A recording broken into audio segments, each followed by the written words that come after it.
Welcome back again, everybody. That was amazing, the comments yesterday on the octopus.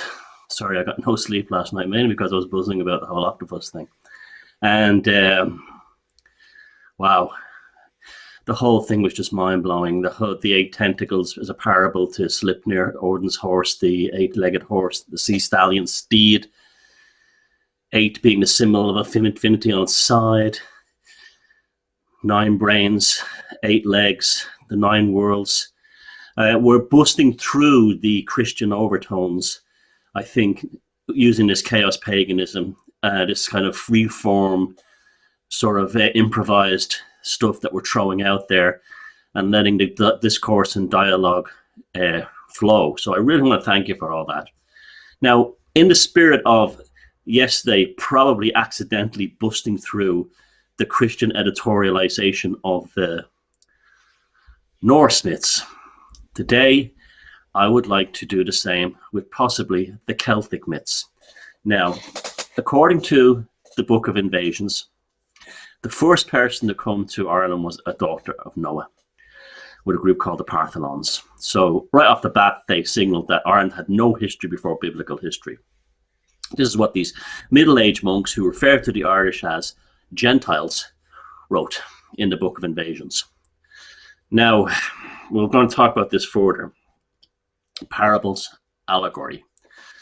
The story of Noah, to me, always seemed to be about a war, Jehovah's final battle, or perhaps his greatest battle, against that of the shaman.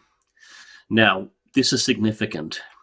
If you look at why Jehovah flooded the world, it was because of his son Ham had saw the nakedness within Noah. And it's never been fully explained what that nakedness was. And I believe the nakedness was that Ham saw Noah as being possessed of the demon Jehovah and had figured it out.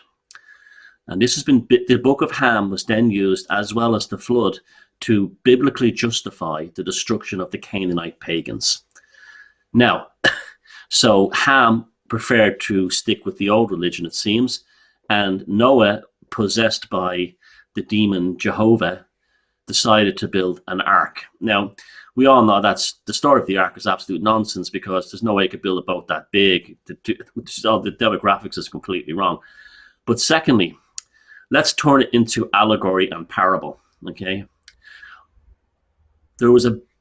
Jehovah had a huge problem with any kind of animism. We saw that with Molech and El, and anything to do with the golden calf, anything to return back to pagan animism and animal worship, was the first thing they destroyed. The second thing they destroyed was Jesus Christ. I'll do another video and sacrifice. I'll do another video on that. But basically part of the psychological warfare against shamanism, paganism, and so on. So no longer could the pagans or the shamans take the animals and carry them into the other world. Jehovah, through the parable of Noah, takes all the animals, floods the earth, kills everybody and everything in it, and then almost to wipe out and clear shamanism and animism, and then the waters subside and all the animals and the planet has been symbolically baptized away from, or cleansed. Remember, when they talk about baptism and floods, what they're really saying is cleansing, purification, washing away the wickedness, decontamination, disinfecting. You understand? Jehovah created the parable of disinfecting the planet of shamanism and paganism and animism, disinfecting it.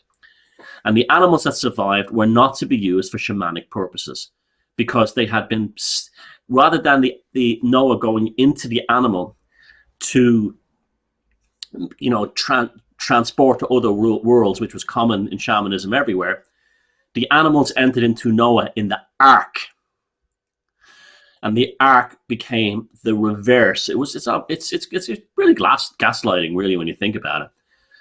Now, it's all there, really, when you think about it. So when they came to countries like Ireland, where there would have been a strong belief in animism and human and animal spirit interaction, They had to lay down at the very beginning that it was the person who founded and discovered the Irish nation and people was someone who was a daughter of Noah.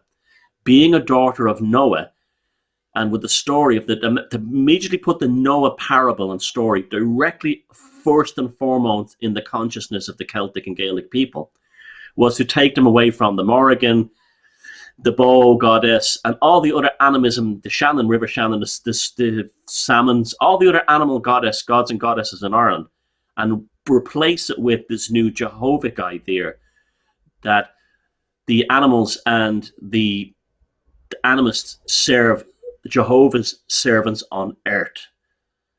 So I'm going to throw that out there, and I'd like to hear what your opinions on this are.